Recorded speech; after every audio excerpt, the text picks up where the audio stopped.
We are super excited to have another extremely special episode of Mindset Master Moments. I'm in studio with my dear new friend and powerhouse coach, mentor, who has been the author of World-Class Wealth Mindset, my dear friend Arash Vossoughi. Arash, welcome to Mindset Master Moments, and thank you for allowing me to sit down with you in your own space to interview you for our episode this week. Well, I'm glad to be here with you, Alisa. I know in our previous conversation, we just hit it off. So I'm looking forward to having this conversation and really impacting people together. Yes. And so your work and your trailblazing work has been so outstanding. I've had the pleasure of meeting and chatting with you and following you on social media, looking at the impact you've made around the globe. And so your biggest topic that people love to come to you for is how to build that wealth mindset.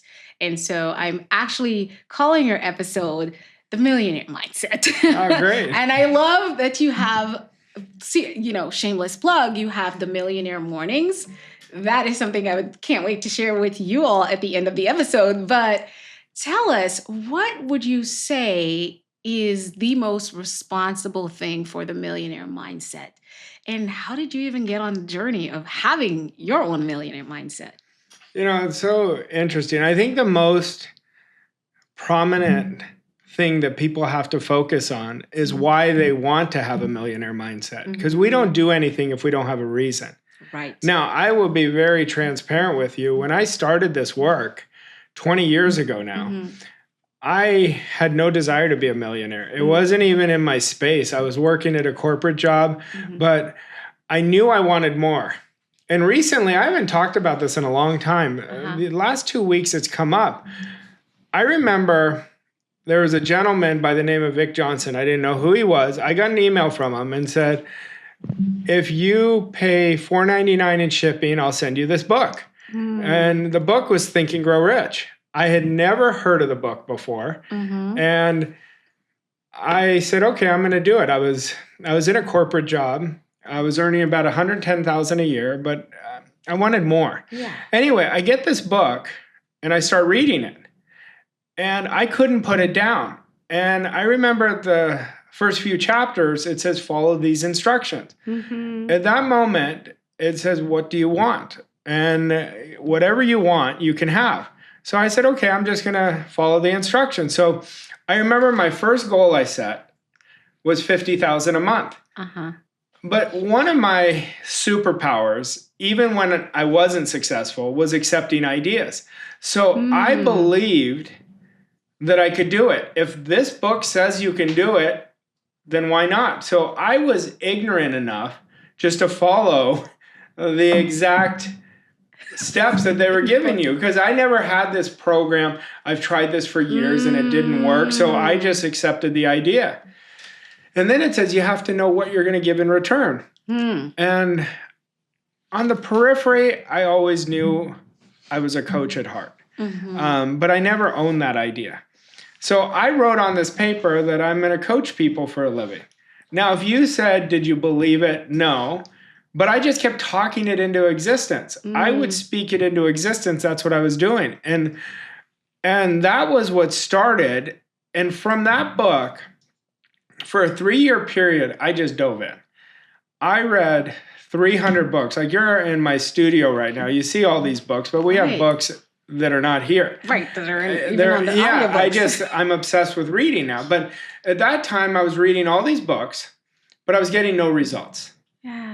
And so I remember thinking, something's not right.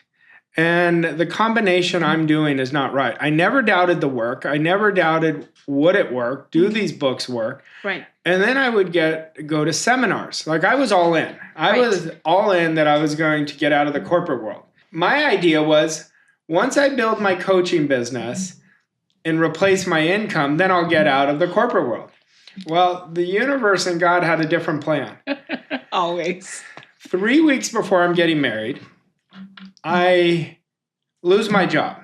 Oh, my goodness. And the funny part was, I mean, it wasn't so funny at the time, but Of course. but It's humorous when yeah, you now look I back. look back on it. But the funny thing is, I was really asking for that because I kept my focus on something else. I wanted to do something else. Right. And you got to be careful what you ask for and how you ask for it. And I remember there was rumors that my company was going to sell. And the only person I reported to was the president of the company. Okay. And I go to him and I said, I hear these rumors. I'm getting married in a few weeks. I just need to know, are you going to sell? Right. And he said, don't listen to the rumors. You'd be the first person I tell. And the next day they sold. And I remember I was super angry because I got lied to. Right. Then I was walking out, and this moment changed my life. I know it sounds like a hyperbole to all your listeners, right? But I was walking out like I was doing the walk of shame. Oh my goodness. And I had this voice that said, why are you mad at them? It's your responsibility to take care of you. And in that moment, my life changed. In that moment, I teach a term called philosophy. My whole philosophy changed. And when we shift our philosophy, you shift your direction. Come on. So then the new company comes in and is begging me. And I'm not joking when I say begging me because I was the top performer there. Right. So you know the stuff. Yeah. And I remember my wife now, my fiance at the time, I said, I'm not taking their offer. Wow. And she said, are we going to be okay? And she was getting her master's at the time and working a full-time job. And I said, we'll be fine. And I had no idea that we would be fine. But I knew if I would have taken that job, I would have never left the corporate world. You see? I knew I would have been stuck in that prison. And that's how this whole thing started for me. Saying yes to your dream. Yes. And that is, oh my goodness. And we're going to dig into that a little bit more because I know that a lot of the individuals who listen and follow the podcast, both video and audio, they are entrepreneurs or they're, what they call workingpreneurs now. And a lot of us are trying to figure out how do I escape that 9 to 5? But before we delve into that, I want you to take us back a little bit back into your early beginnings, because one of the things that you said that was so critical as I listened to you keenly was I didn't have a philosophy already about things not working out. How is it that you didn't have that? Because most of us have some type of program. I mean, you had to be about, in your 20s or something when you were in that spot, but you didn't have a philosophy that says, I've tried a lot of things and it didn't work.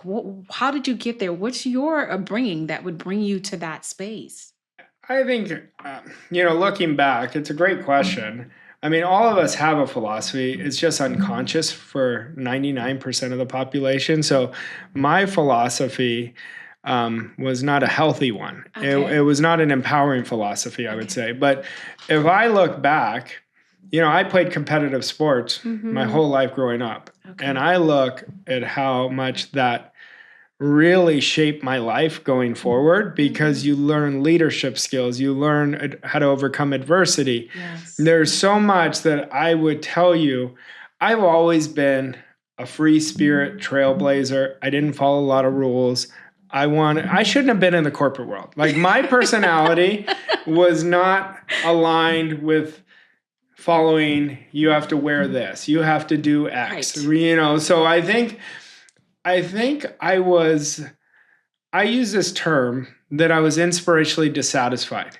And I like it. So to define it, I was so sick and tired of being sick and tired. And that's what drove me to say no to comfort, even though I'm getting married, I'm doing these things. Yeah, because that's scary. What was scarier to me? Doing what I didn't want any longer. Be average, right? Yes, that's right. That's what was scary to me. Yes. Like, I would have rather went after it and failed than not went after it at all. Right. And I teach my clients, because they know my story, right? I say, you don't have to do what I did. Right. Because it was very illogical what I did, but it was right for me. Right for you. Keywords is it was right for you. And I love that. And I hope that the listeners and viewers are hearing that. Because a lot of times we listen to our mentors and coaches and we want to follow the exact steps, but we don't need to follow the exact steps. We need to follow the exact blueprint. That's right. Which is very different than steps, because I could want to build the same office that you have here at my home, which will mean I would have certain basic things that I would have to get, which would be more of a blueprint. But who and how it gets built, I could change the color and all that, would be what's designed truly to my needs. But I'm looking for the same functionality, so to speak, but it's got to be mine. I'm going to still want it. I'm probably not going to have the same books unless I'm literally just photocopying. I'm going to have my own books, right? Right. I might not have as many. I might have less, right? So it depends. I'm not going to have your book only. I'll have pictures of my family in my office. So it's still not exact. And so we want to hear, I want you listeners of yours to zone in, but tell us about that when you're thinking about someone, when you're coaching someone to sort of go into their authentic pathway. How do you guide them through that? Well, when you're coaching somebody, when I'm coaching somebody, I put all my energy on them. What do they want? Not what I want. And I always say people listen to me because they know I'm listening to them, because they're the most important person. So the first thing I want to know is, what do they really want? It's the most important question we can ask ourselves. What do we really want more than anything else in the world? Wow. And then I want to know why. See, if I know the why, they have the buy-in to it. If they have a big why, they don't need to know the how. Exactly. But I want to know, and I shape everything around what they tell me. Like, one of the things I do, if you told me what you wanted, I'll accept the idea in my mind that it's done, and I coach you from that space. I don't coach you from where you are. I take you from where you are to where you want to go. Yes. See, we got to understand our wants, and I've changed my opinion on this. People used to tell me, Alisa, I don't know what I want. So I used to take them through a process, and I'd say, okay, write out the exact opposite of what you don't want, then you're going to know what you want. But I think that's a weak standard, because if we don't put ourselves on the hook to actually think about what we want, then when but when we hit adversity, we're going to fall instead of rise. Right. So I've changed that, and I'll tell clients, the only reason I've studied this thousands of times, thousands of different ways. What I've discovered, the reason people say they don't know what they want is because they don't believe they can achieve it. I believe that. I believe it. They do know, but they don't even want to say it. And it's something you said, you wrote down that you were going to be a coach. You read the book, you read Think and Grow Rich, and you said it. You didn't really necessarily believe it that you said, but you wrote it down. But you were connecting in your consciousness a thought, and you already brought it to life when you put it on paper. And then you start to speak it, and then you start to align your actions with it, which I talk about think, speak, do, become, because it's just so, it just goes together. And a lot of times you start to believe you more when you start to speak what you're thinking, doing it repetitively, and then you start to get the results. And that's those are the outcomes you get, right? So tell us, when you said you didn't believe it, walk us through that process, how you went from not believing it, but thought about it and was going forcefully. What's happening with humans when we sort of do our own version of that? Yeah, I didn't believe it, but I did not believe it. So I wasn't one end or the next. When you have belief, it's an acceptance of an idea deep inside of you. That's what belief is. Yes. Right? So it's not that I didn't believe it. I just didn't believe it. I didn't have either. So I was right in the middle. So walk us through that. You just took my mind around a bubble, because, and I caught it. Like, that hit me. Whoa. I'm like, whoa. But somebody's listening, like, what do you mean he didn't believe it? But he believed it, and he didn't believe. So walk us through what that could look like, because I'm sure there's someone listening who believes something, but they don't really believe it. What does that mean? When I say I didn't believe it, because I've never done it. I've never had that visceral experience that I've done it or something similar to that. Right. So I didn't have belief. I'd be lying to your listeners if I said, oh, right away I knew I believed it on every cell. It's not true. Yeah. But I didn't believe it. But what drove me at that time was hope.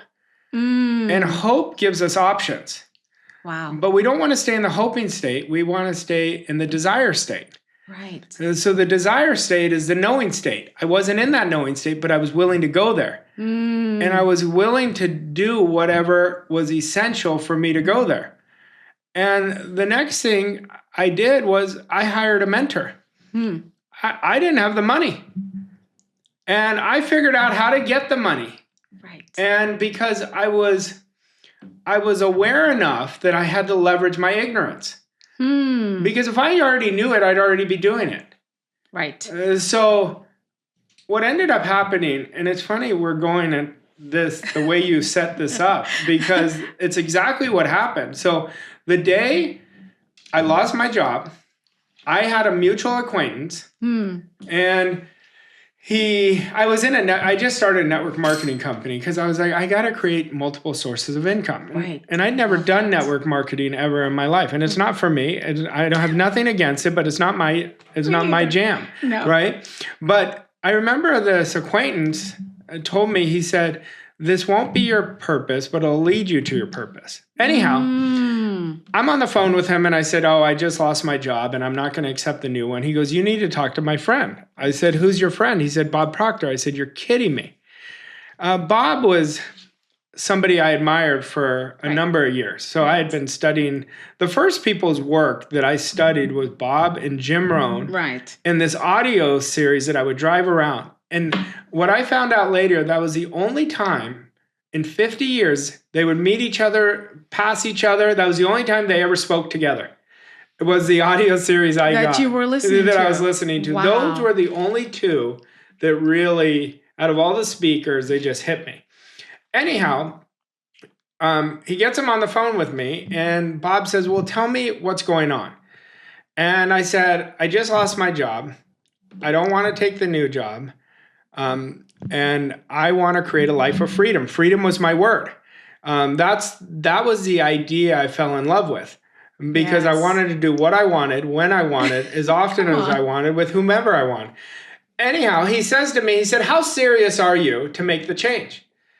And I didn't know where he's going with this. And, because I didn't even know Bob did close mentorship. Right? At the time, mentorship was not as easy accessible as it is now. Yes. And I said, I am really serious because I'm sick and tired of being sick and tired. What I said earlier, that's exactly what I told him. Yes. He said, well, what's your goal? I said, I don't know what I want. I said, the only thing I know is I want to live a life of freedom. And he said, you do know what you want. Yeah. And he said, are you willing to do exactly what I tell you to do? And I said, honestly, I don't know. I said, because I've never done exactly what anyone's told me. And he told me later, the reason we connected so well is because of how honest I was. Your honesty, I was going to say. Because I knew I've never done it. I've never followed through. Right. I was a great starter and a terrible finisher. If you put me at the starting block, I mean, phenomenal. If you put me at the finishing block at that time, terrible. I might not be there. Yeah. So he said, that's because you've never gotten the right direction. And he said something that changed the game, going back to belief. He said, I don't need you to believe it. I need you to believe that I believe I can show you how. Right there, changed the game. Whoa. That's a doozy. Yeah. I don't need you to believe it. I just need you to believe I can show you. Yes. I'm sold. It took so much pressure off of me. Yes. It took so much pressure. And I said to myself, you got to understand, I had done mentorship programs before. Right. Nothing changed. Right. But then I evaluated myself and I said, did you do them or did you do what's convenient? And so I made it into a game. You know, I'm an avid sports fan, so everything I think of is in games. Like I think life is a game. Yeah. And anyhow, I said, I'm going to do exactly what he tells me for 1 year. I'm going to have no judgment on it, and I'm going to do it. 3 months in, I went from 0 to 10,000 a month. And I was never going to work for somebody, but I took a job. I took an independent contractor. I did medical sales. But I said, once I got to 10,000, I said, this is what I want to do. I want to teach people what was just taught to me just for 3 months. And I quit the medical sales job. Wow. A few months later, Bob asked to partner up with me. He asked me to partner up with him, and he wanted me to run his sales department. Wow. And I said, these are my two passions, coaching and selling, because my belief, and it's very strong, you can't help somebody until you sell them. So Yep.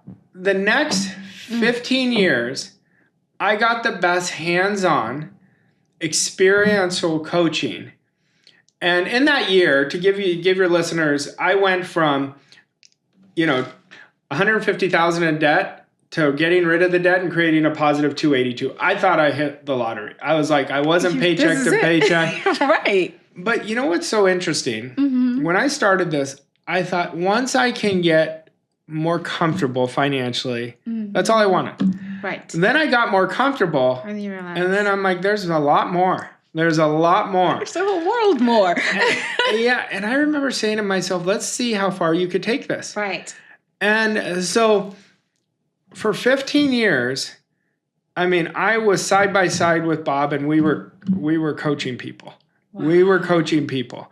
And, he became one of my closest friends. Like, I was with him at the very end of his life, and we had very special moments. And he told me and his wife that he was passing the baton to me.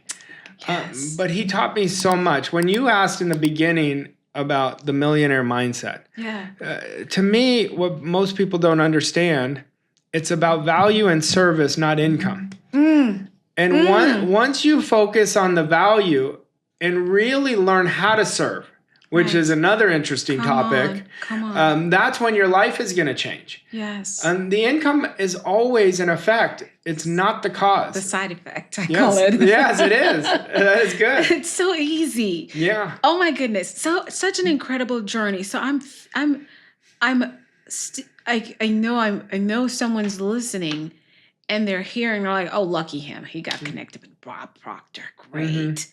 The great Bob Proctor. What I hope they caught, and you can tell us a little bit more about that, it was your mindset of doing, and I like the way Bob put it. He said, I just need you to believe that I can show you how. What I was hearing, and you can reflect on this with me, is that he wasn't going to be probably what you've had for mentors before that are going to tell you how to do what they've done, but was going to take who you are, what you want, where you wanted to go, and help you get there and guide you through the process of getting there. Is that what I'm hearing? Yeah. When Bob was very demanding, he'd be the first to tell you that. I'm sure.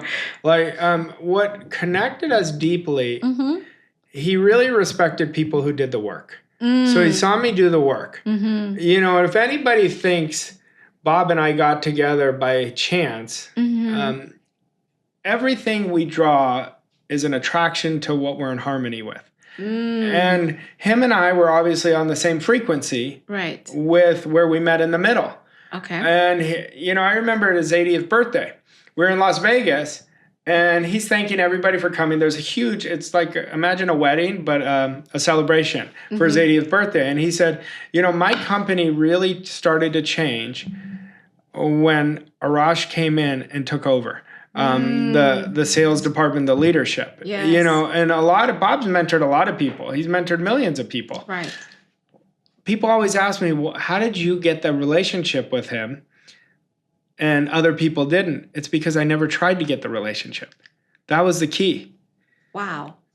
I would have never imagined, You'd be on the phone with it. Bob Proctor, and then him calling you to lead his sales team, and then you being directly mentored by him. Like you said, back in those days, which is over 15 years ago, mentorship with anyone that was in that space was very, very limited, right? Yeah, it was very different.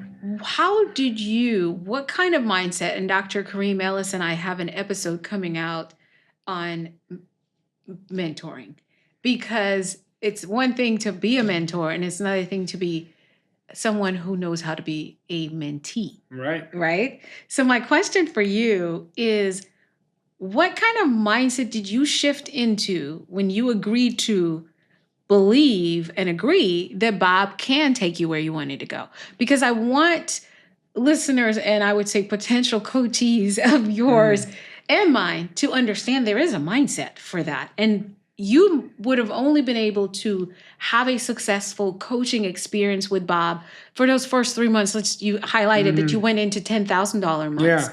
It would have only been successful based on what he brought and what you brought. So kind of tell us what that mindset looked like from your end. Well, from my end, I was naive. So I'll tell you that. But what I did do, looking back, Yes. is I surrendered to his process. But what I was doing is I was taking his programming and making it mine. Gotcha. So I would study him closely. And I wouldn't just do a coaching call. I would re-listen to it over and over again. I would stay up till 2 a.m, really doing the repetition of getting this. And then it took form. But I'll tell you the best thing I did. I started behaving my way into a new identity from the very beginning. Behaving. Yeah, so what I mean by that, I was taking action before I was ready. And when I did that, the results started changing dramatically. How can somebody go from $150,000 in debt to a 7-figure income within 24 months? It doesn't make any sense. No, it doesn't. And what I always tell people, and this is what I experience, when you're getting coached, it's going to be so counterintuitive to any of your beliefs. And you're going to feel that discomfort. It's not that I didn't feel discomfort. I ate discomfort for breakfast. That's really what I did at that time. I really was like, You'll have a few snacks in between as well if you needed to. Yeah, that was a good sign. Yeah. But you know, the interesting thing, I was just thinking about this. Yeah.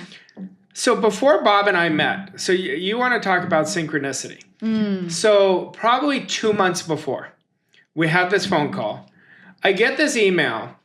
It says Bob is doing a free event in Scottsdale. So he's doing an hour talk. Yeah. And so my wife and I went. And, she says, go get a picture with him. I'm like, no, all these people are surrounding him. Yeah. And she's like, you're going to regret it. So I end up going with her pushing. And I end up shaking his hand. And I say, you and I will work together soon. I don't know where that came from. I have no idea. Sounds like my type of people. I have no idea where it came from. And then whatever. It was done. We took a picture. Yeah. It was a great evening. Yeah. And then now I can look back at how all this. Then I met that acquaintance soon after I went to that event. And how I met the acquaintance was I gave him a business card. And if I don't go to this event, I don't give the business card, none of this happens. No. So when we talk about three degrees of separation, what you're doing or not doing is either seizing the opportunity or playing a small game. Yes. I stopped playing a small game. The minute I committed to doing it, my life, I played much bigger. Yeah. And, I didn't even know I was playing it bigger. But I started, one of the things that Bob taught me, and he says, I want you to brain tattoo, was do it now. And brain tattoo. Yeah, so do it now. Everything I did it right away. Wow. And one of the biggest things that your listeners, I'm sure, are doing are talking themselves out of dreams because they say one thing, I'm not ready. I'm not ready. I think I'm not ready is the biggest BS story we tell ourselves. Come on. Because we're never going to be ready until we do it. Never. And it changes. Even what you perceive it is that you're going to do changes. It could look like a total different, like, for example, this podcast. I was just going to record content and give it to the world and put all the stuff that's gotten me. And here I am sitting with you, which looks different from what I planned, but still brings me along the same path because that's just not my voice and my message. It's our voice and our message, which amplifies the work that I intended. So just do it is what you're saying. You've given us, I'm trying to keep track in my head. I want to get a notepad because we start off with number 1 is do you, meaning be authentic, be true to your vision and dream. And if it's not in alignment, it's make you sick inside, it has to go. It doesn't matter what it is. So that's that fearless entrepreneurial spirit, I tend to call it. but it's the making of greatness. It's the making of that millionaire mindset, because that's kind of where you start. You're like, look, I can go back and work for these people and hate my life and hate myself and make sure, and not scare my soon to be wife with the income, you know, or I can just go after what I know I was created for. And that, yes, you see, it's not always yes, yes, yes, yes, yes. A lot of us think, oh, yes, if I say yes, I'm going to be saying yes to this and I'm going to be saying yes to that. You're just thinking too much. You're just saying yes to what you know your true self to be. Just say yes to yourself. I heard that. And then it was the gap is that mentor. Yeah, I think everybody should have a mentor. Come on. I think it is the biggest cheat code to creating a world-class life. It's the only one. And every level, I don't care where you are, you have to have a mentor. I remember listening to Warren Buffett. He says, whatever you invest in yourself. Yes. And he said, invest in mentorships. It is going to be the greatest payoff of anything else. Yes. But we have to understand this. What are results? Results are a manifestation of our actions. Our actions are a manifestation of our programming. Now, what I was doing those 3 years where I was reading those books and not creating results, because I was just gathering information. It's very different. Learning is not gathering information. See, learning, there's 3 stages of learning. Learning is getting intellectually involved with an idea, then getting emotionally involved, so we're transferring it to our subconscious mind, and then stepping out and acting, and the change in result will tell us if we learn. So if we put our hand on a hot stove, and we do it again and again, we didn't learn. But the minute you do it, you're not going to do it. Not going to do it again. However, this could work against us too, because a lot of people will say, I went for that investment, I went for this business, and it didn't work out, they'll never try again. And so we have to understand failure is our best friend. I teach my kids this. If you were to talk to my kids, I have a 10 and a 12-year-old, the first thing they'll tell you is you can't win without losses. Woo. And gosh, to know that 10 and 12. Like they will tell you that because, they get emotionally involved like we did when we were younger. Or even a lot of people. We still do. See, we've got to understand, I'll give you the biggest key. If somebody just did what I'm about to tell you, it'll change their life. Get your notepads and pens out, guys. You have to be willing to fail at your future self, then succeed at your present self. And wait, go say that again, because I'm so glad I get to listen to this on podcast perpetually. So you have to be, if you really want to create a world-class life, which I think everyone should go after. I'm biased for sure, but I know the steps to create it. But you have to be willing to fail at your future self, then succeed at your present self. See, why people are not creating results, everything they're doing is from their past or present self, what they see in their environment. Yes. But your future self is not who we are. Like my future self, your future self is a completely different person. They're much wiser.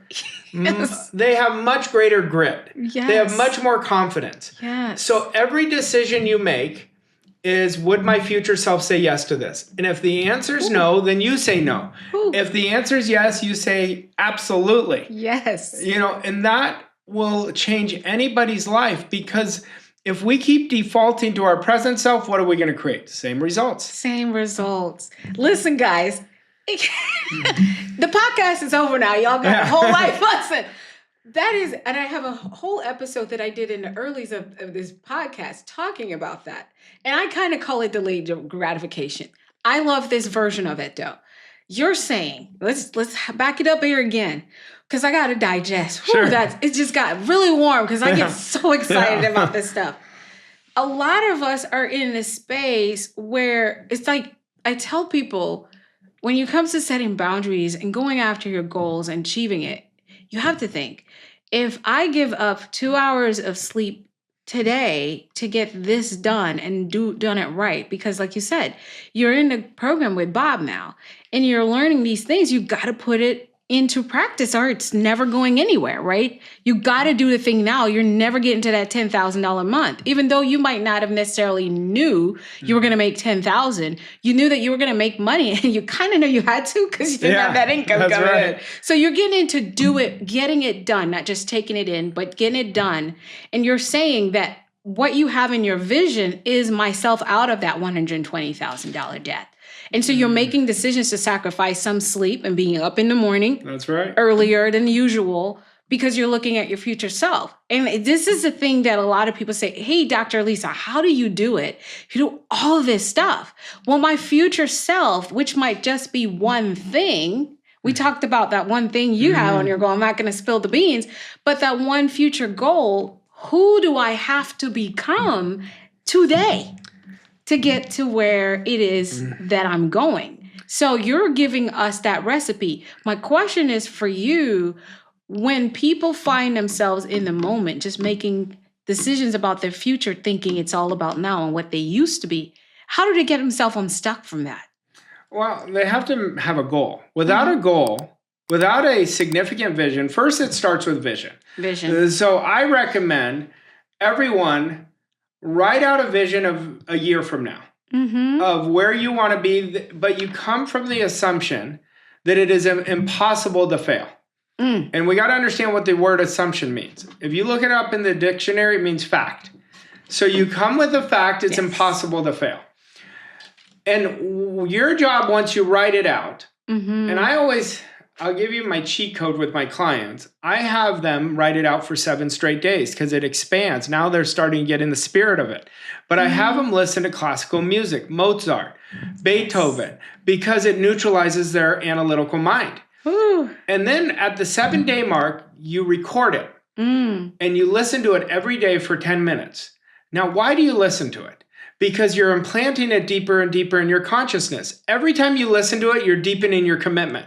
But in your consciousness, you're training your subconscious mind how you're going to live in the future. But that's step 1. Step 2 is now we build a philosophy that is in harmony with that vision. So what are some philosophies?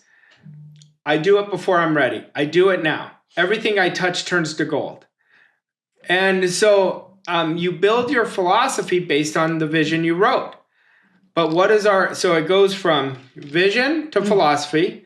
Your philosophy then creates your standard. Standard is showing the world who we are. So standard, you can't fake. But standard creates abundance. Then your standard creates your story. There's only 2 things that are a life-fulfilling prophecy. It's our attitude and our story. Wow. So that's why we have to create an empowering story now. And the story creates the identity. Identity creates the result. That's how anything you're doing right now is being created either consciously or unconsciously. Stories. And so one of the things that we want to ask ourselves, is my old story real? Oh, come on. Is it real? Yes. See, when people say, I'm in pain, okay, the first thing I say, pain is good. Pain is good because that's where growth happens. It's bad for the ego, but great for the soul. But what we have to do is understand, am I still living my old story? People are living it for 50 years. Right. Right. And they don't have to. They can rewrite the story. Yes. But you got to understand, 95% of our day is already done. Today, your day was already done before we start. Unless we choose to be conscious about changing it. Yes. But when you're recording a program, it's no different than how you became your name. So like your parents didn't just say, Alisa once, okay, she knows her name. They said, Alisa, you're so cute. Alisa, you're so sweet. Alisa, you learned to crawl. Alisa, you learned to walk. So it's the repetition of listening to the whole thing is what creates the program. So the repetition of listening to that vision is going to get you to behave differently, start thinking differently. You're going to start attracting something completely different in your outside world. So here's the question I have for you. I already had programming. Like my parents said my name, and I also grew up in a third world country where there's poverty lot around me, and I happen to be what they would call one of the more affluent people, and still not a lot. I didn't understand this, but I've been programmed that you get here, and this is what success means. So while I'm doing what you're teaching me, how do what becomes of those other stories? They get overwritten. They get overwritten because they exist. I said something to one of my dearest just a couple days ago. I said, in the journey, we're talking about some people's programming came from the journey that they may have had a very horrible divorce or a medical thing happen.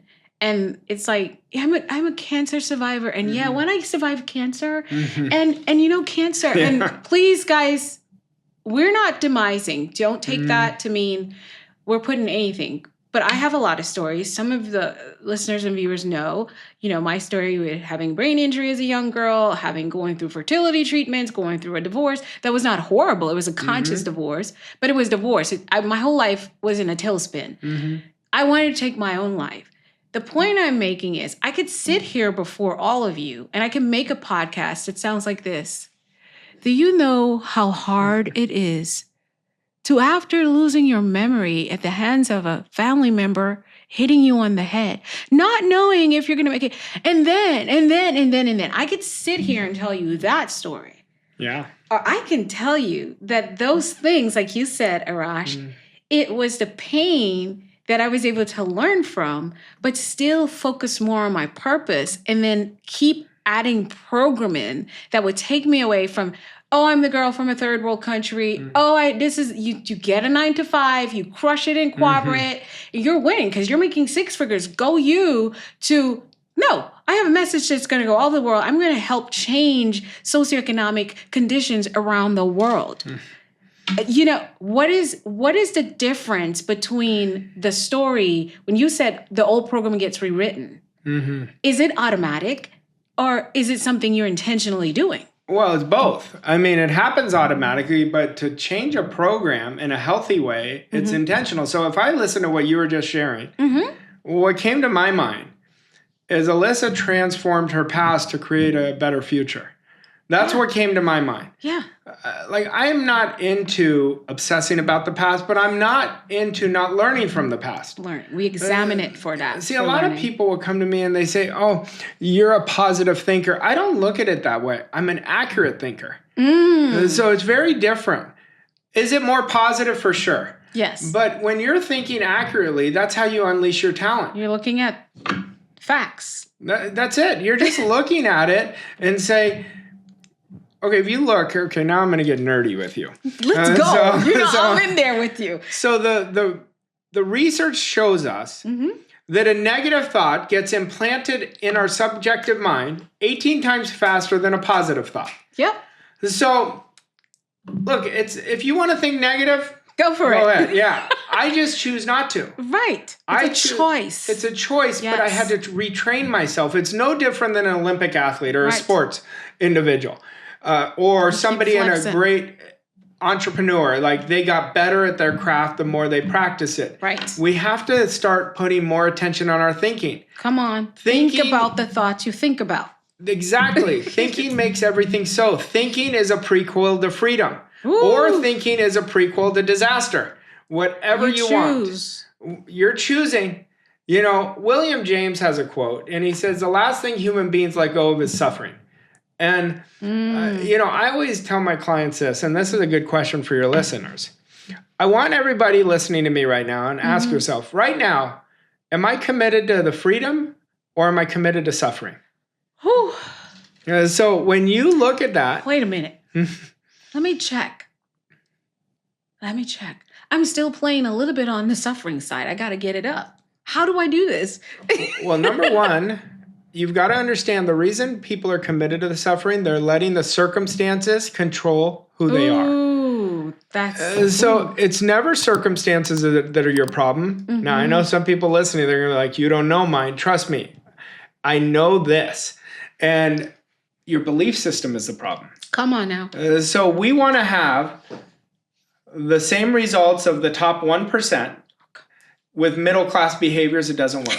It does not work. The first book I read this year is exactly that. You can't have the same behavior for a place you're wanting to leave. And I can't say I'm moving to New York, but go get a new home in Phoenix and never plan, never figure out where I'm going to live, where I'm going to work, or what I'm going to do in New York. Haven't even tried to do anything. But I'm moving to New York. It's a wish. It's a wish.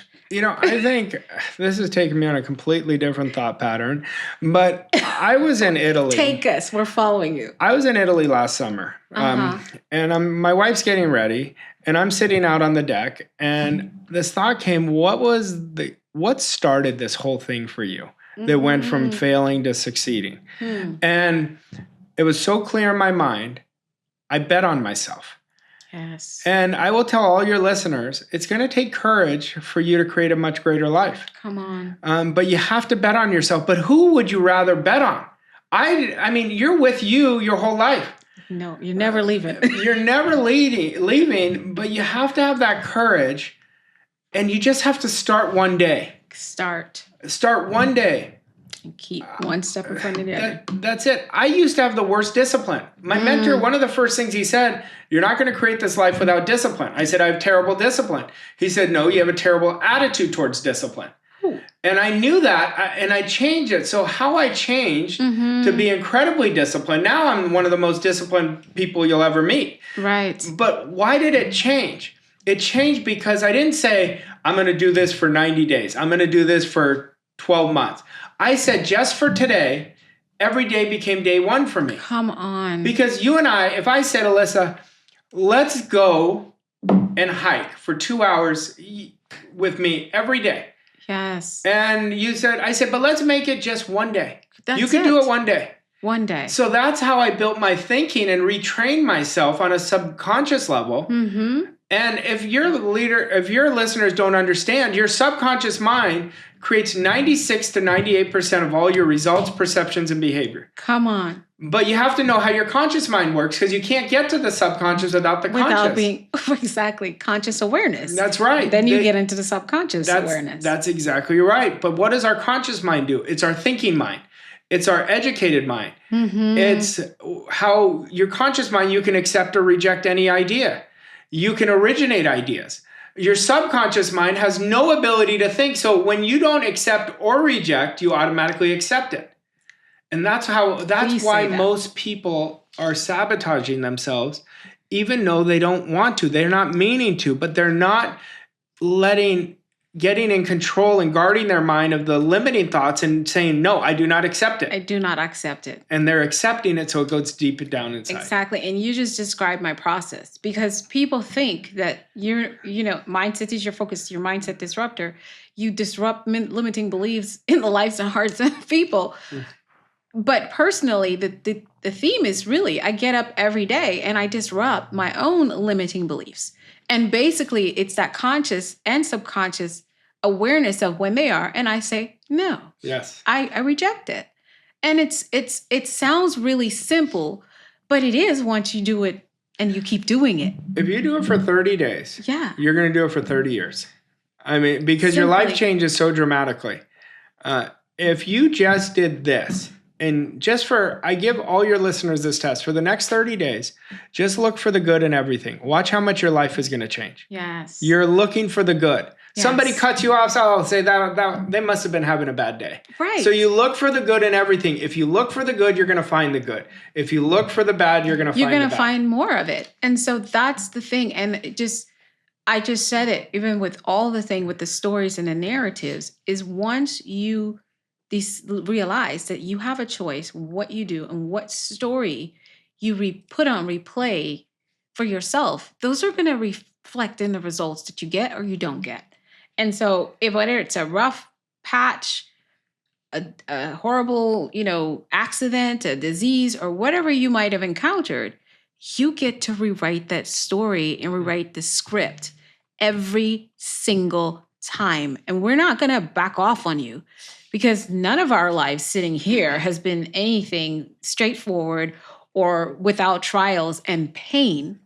But the choice we made is why we're sitting here every time. And we continue because I remember in my healing journey with coming out of divorce, 2 years later, I literally had a moment where I went spiraling down for like, I would say 36 hours of the woe is me, why it's taking so long for me to get back on my economic space that I'm used to, all the things I can't afford no more.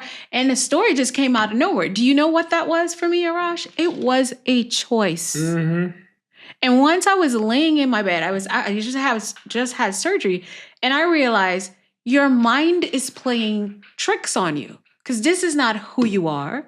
And this is not what you've become.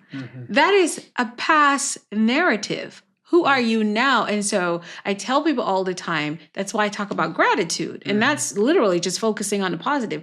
Once I looked at my life was like I would say it was at already a 360 degree better than when I was married. Not shame on anybody. I'm just saying who I've become. Right. Who I've become. And so when you look, and everyone would have looked at my life at that point, they would see all these accomplishments, not understanding those were the side effects, as I would call them, of who I had become because of what I chose to believe. Oh my goodness, this is just going so brilliant. So now we're going to go into a little bit of your blueprint about building the right mindset for generating millions, or that millionaire mindset that will bring you on the journey to millions.